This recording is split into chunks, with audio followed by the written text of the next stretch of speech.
அனைவருக்கும் வணக்கம். இது TNT. இன்னைக்கு நம்ம என்ன ரெசிபி பார்க்க போறோம்னா ஸ்பெஷல் உளுந்த வடை எப்படி சுடுறதுன்னு பார்க்க போறோம். வாங்க வீடியோக்குள்ள போலாம். உளுந்த வடைக்கு நான் 1.5 ஆளாக்கு அளவுக்கு உளுந்த எடுத்து கழுவி ஊற வச்சு எடுத்திருக்கேன். இப்போ இதை கிரைண்டர்ல போடலாம்.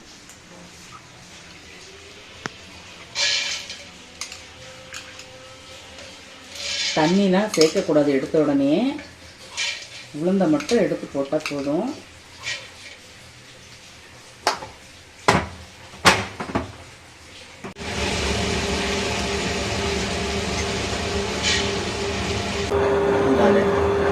உளுந்து பார்த்தீங்கன்னா நல்லா மஞ்சிருச்சு. பார்த்தீங்கன்னா நல்லா பந்து மாதிரி மொத்தமாக அப்படி கையில் இருந்து விழும்போது கிரிப்பாக பாருங்க. இதுதான் பக்குவம். நல்லா பந்து மாதிரி உருண்டு வந்துருச்சு. இதை நம்ம வலிச்சுக்கலாம். நல்லா மைய மஞ்சிருச்சு. நல்லா பந்து மாதிரி வந்துருக்கு பாருங்க. பந்து மாதிரி வந்துருக்கு பார்த்தீங்களா? இந்த பக்குவத்தில் நம்ம இறக்க வேண்டியதுதான்.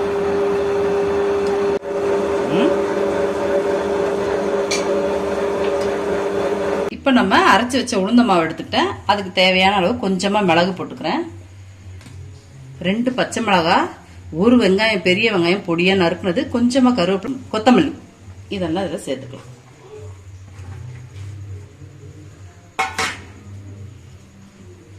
இதுக்கு தேவையான அளவு உப்பு சேர்த்துக்கிறேன்.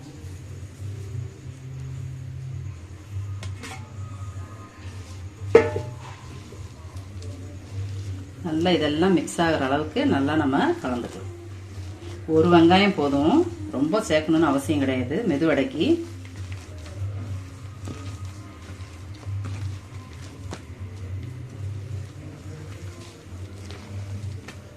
மாவு எப்படி பந்து மாதிரி அப்படியே பஃப்னு வருது பார்த்தீங்களா? பிசையும் போதே மாவு நல்லா கைக்கு ஆட்டமா.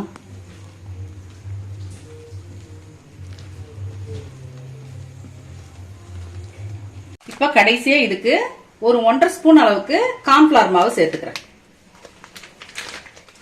பச்சரிசி இருந்தா அரிசி மாவு சேர்த்துக்கலாம். நான் வந்து கார்ன்ஃபிளவர் மாவு சேர்த்துக்கிறேன். கையில இந்த மாதிரி தண்ணி நினைச்சுக்கணும். நினைச்சிட்டு ஒரு சின்ன உருண்டை எடுத்து போட்டு பார்ப்போம். பார்த்தீங்களா? இதுலயே கையில ஒட்டாம எவ்வளவு அழகா வருது. எண்ணெய் நல்லா காஞ்சிடுச்சு. முதல்ல போட தெரியாதவங்களுக்கு, ரவுண்ட் போட தெரியாம இந்த மாதிரி ஒரு கவர் எடுத்துக்கங்க. இந்த கவரோ இல்லை பால் கவர் எதனா கட் பண்ணி எடுத்துக்கங்க. அதில் லைட்டாக தண்ணியை தொட்டு தடவிட்டு இந்த மாவை கொஞ்சம் பெருசாகவே எடுங்க. இதை மாதிரி எடுத்து இதில் போட்டுட்டு லைட்டாக தட்டிட்டு ஒரு உருண்டை எடுத்திங்கன்னா அழகாக வரும். அதே மாதிரி இன்னொரு உருண்டை எடுத்துக்கிட்டு நல்லா லைட்டாக தட்டிட்டு ஒரு ரவுண்டு இப்படின்னு சொல்லலாம். எக்ஸ்பீரியன்ஸ் இருக்கிறவங்க கையிலே எடுத்து அழகாக ஒரு ரவுண்டு போட்டு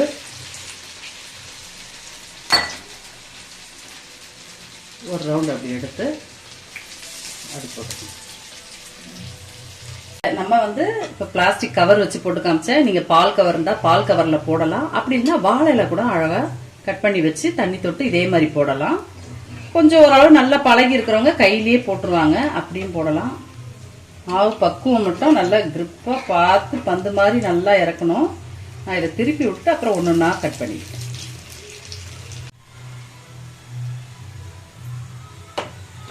நல்லா 2 பக்கமும் மாற்றி மாற்றி நல்லா திருப்பி போட்டு எடுக்கலாம். நிறைய வடை போட்டோம்னா பெரிய சட்டி வச்சு போட்டோம்னா ஒரு 6-7 வடை போட்டுட்டு ஒரு பாதி வேக்காடில் எடுத்து வச்சிருவோம். எடுத்து வச்சுட்டு அதுக்கப்புறமா இன்னொரு ரவுண்டு வடை போடுவோம்.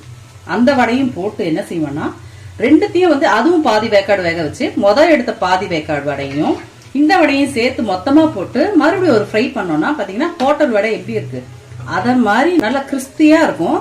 வடை நல்லா சாப்பிட்றதுக்கு சீக்கிரம் வந்து அது அந்த சாஃப்ட் தன்மை இல்லாம அழகா மொறுமொறுன்னு நல்லா வந்திருக்கும். அத மாதிரியும் ட்ரை பண்ணுங்க. நீங்க